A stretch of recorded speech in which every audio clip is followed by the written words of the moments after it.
Okay, so for today, we're going to be doing our first mission to Dres, which is the 5th planet from the Sun, and this one's going to be a pretty challenging one. So, like last time, we're going to be starting in the tracking station, where we're going to wait for a Dres transfer window, which is just the most... it's the point in Kerbin's orbit where we can make the most efficient burn to Dres, and that transfer angle should be about, I think it's 82 degrees. And so we're going to be starting off with our Apollo-style command pod, and you can see right here I've got a Delta V map, which is what I'm going to be using to design our craft, and basically that just tells me how much Delta V I need for each stage. And I'm probably going to use, it has a list of all the other planets on there, so I'm probably going to be using that for the future videos. But as for what's going on screen right now, you can see this is going to be an Apollo-style mission. So I've just built the mothership, and that thing is packing about, I think it was 7,000 meters per second of Delta V. So right below it, we're going to go with a similar design to the one we did on Duna, with the Mark 1 lander can and Terrier engine.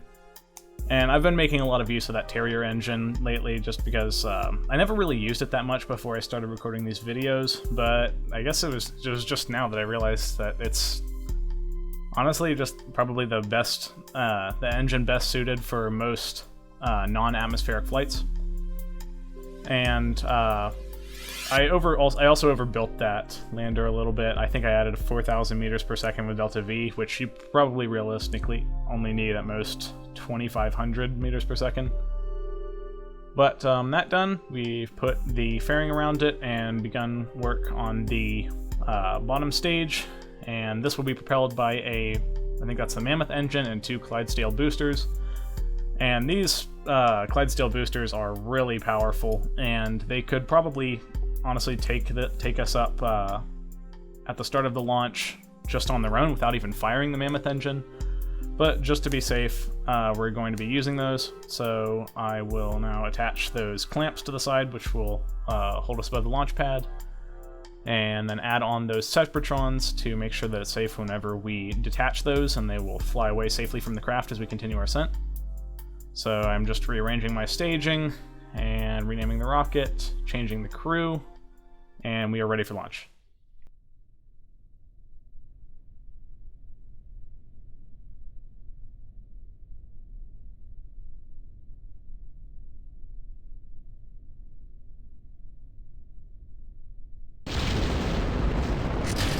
And there we go, we have liftoff. And so you can see, solid rocket boosters are kind of weird, those Clydesdale ones. The way they work is that they can only be ignited once, and they fire at full thrust, so I have no control over them once they're launched. So that said, I'm only having our main Mammoth engine fire at about 2/3 thrust. I have to mess around with a little bit to make sure our flight plan is going as intended. And that said, our flight plan is, as per usual, just to be going 45 degrees at 10 kilometers, which we already well past that. So we separated those 2 Clydesdale boosters and are getting ready for flame out on the second stage. There it goes. And so now we're going to go ahead and begin our circularization around Kerbin. This is pretty much the same way as we've done it every time, going for a 100-kilometer orbit. And this mission to Dres was a long one, I think. Fortunately, I was able to get most of this on the first try while I was recording today. But the hardest part about, in my opinion anyways, the hardest part about going to Dres is the fact that it has a different orbital inclination than Kerbin's. So what does that mean? Basically that Duna, if you remember last week, we didn't have to adjust our y-axis at all, because it's on the same orbital plane, or I think it might be off just like 1 or 2 degrees, but it's basically the same. So Dres, on the other hand, it's on I think it's like a 5 to 10 degree angle from Kerbin. So we're going to have to do an orbital inclination change. So the first thing I'm going to do is I'm going to go ahead and burn prograde and get my escape burn from Kerbin.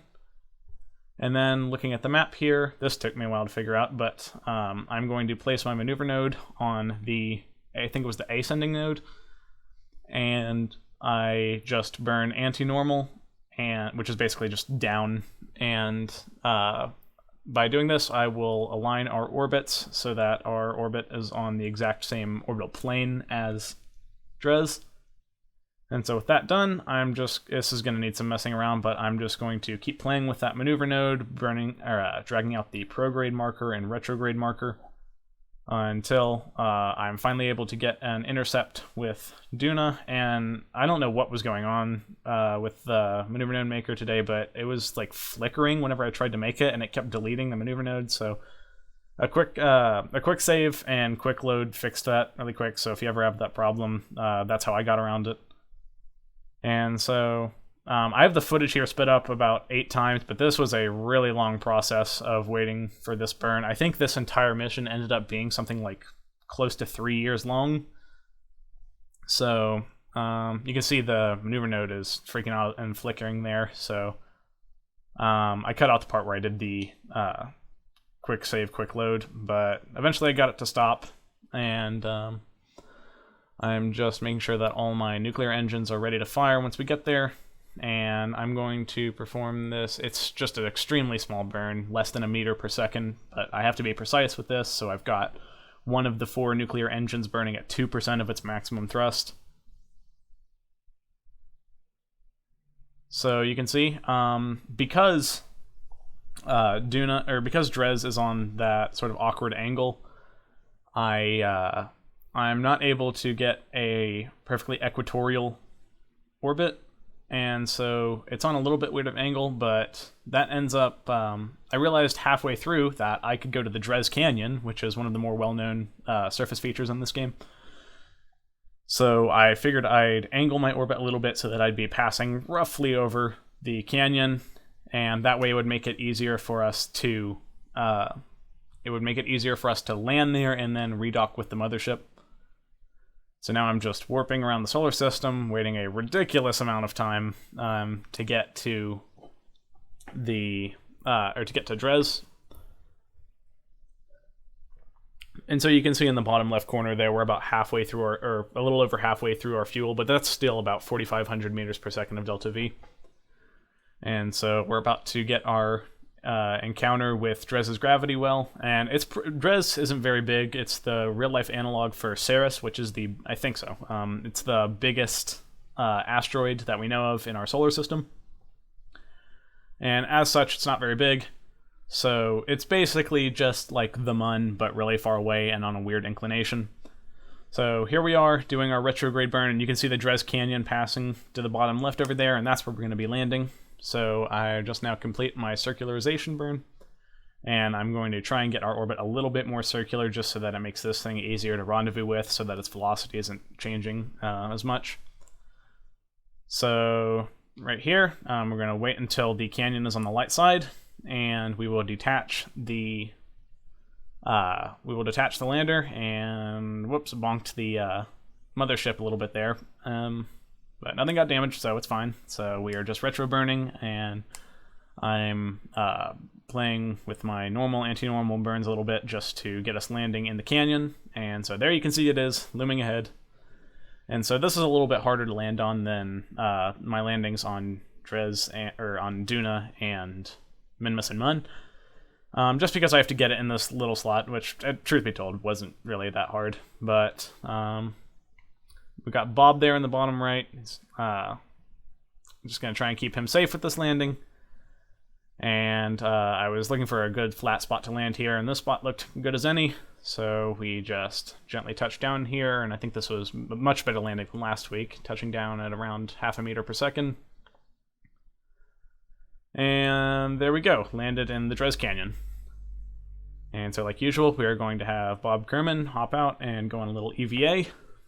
And he will waddle over here and plant our flag.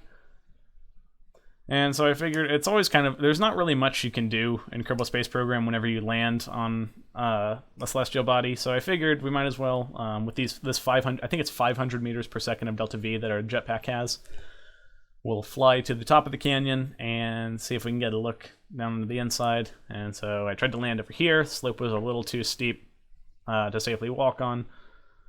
So we are just going to fly up a little higher, try and get some cool shots. And here we are. So now we're just gonna gently float down to back to the bottom, use gravity to save us some delta V, and right here, Bob gently smacks the ground at about 55 meters per second, which of course no human would survive. Look at him. He's not having it, but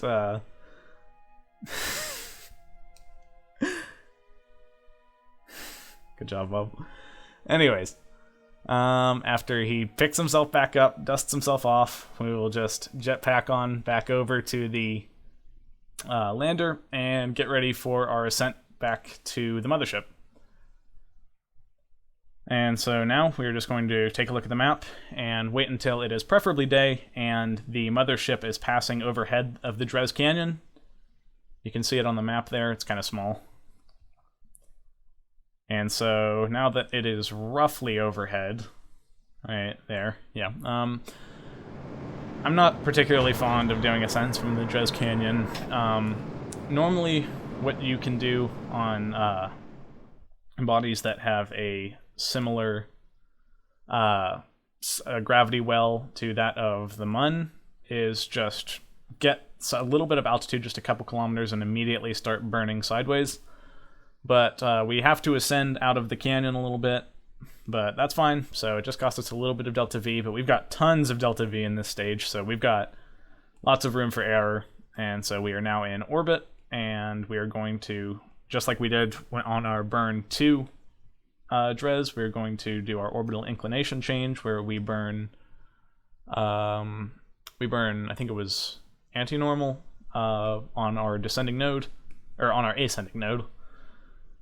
And we are just going to wait until we get a close pass with the mothership and just slowly burn retrograde until we get within 1.2 kilometers of it, and then just burn right at it. And that gives us a separation of around 100 meters. So there it is. And for some reason, it wouldn't let me switch to the other vessel, but I figured that was fine, because normally what I like to do is set the docking port of one of the vessels as the target, and then switch to the other one and also set that target, or also set the docking port of the other ship as the target, and I can just have one of the ships burn towards the other one. But I was able to get around that time just messing with prograde and retrograde and target and anti-target. And so we had to wait just about 20 days to get back into a good angle to get back to Kerbin. And so just like we did on the way here, we're going to go ahead and escape the gravity well and try and get our X and Z axis to be roughly similar to that of Kerbin's. And once we're out here, we will go ahead and make our maneuver node at the ascending node to burn and just get our Y-axis lined up with Kerbin's. And so this took a lot of waiting around. This entire mission was like an hour and 45 minutes. So also, I don't know if you saw it over there, but we actually passed by a asteroid flying through space, which is really, really rare. I've never seen that happen in this game before. But you can encounter with them, and maybe someday I'll do a mission where we rendezvous with one of those and bring it back into orbit around Kerbin. But for now, with our X, Y, and Z axes lined up, we are just going to time warp to a good point around the orbit. And keep in mind, this is sped up by about 8 times, so this was a really long process of just sitting here in orbit waiting for us to reach our maneuver node. So here we are just burning towards our target, and we've got a collision course with Kerbin, which is just what we were aiming for, but I want to be landing on the light side, so just like we did with those fine adjustments earlier, I'm going to deactivate 4 of the engines and set one of them to 2% max thrust, until we are ready for our encounter with Kerbin. And so here you can see it limbing ahead. And I'm going to detach the lower stage at pretty close to the last moment, just so we can get a little fireworks show as we re-enter, because there's no way that's going to survive without a heat shield. And so you can see that's what happens if we don't have a heat shield on our craft. But we came in at about 5,000 meters per second, and we are now approaching 500 meters per second. And so we're coasting down, parachutes have been deployed, and there you go. And so we've touched down. So that is how you get to Dres from Kerbin. I'm thinking for next week we might do a simple probe mission to Jewel, something that hopefully doesn't take as long as this did. But of course, if you have any feedback, please let me know. And that's about it. See ya.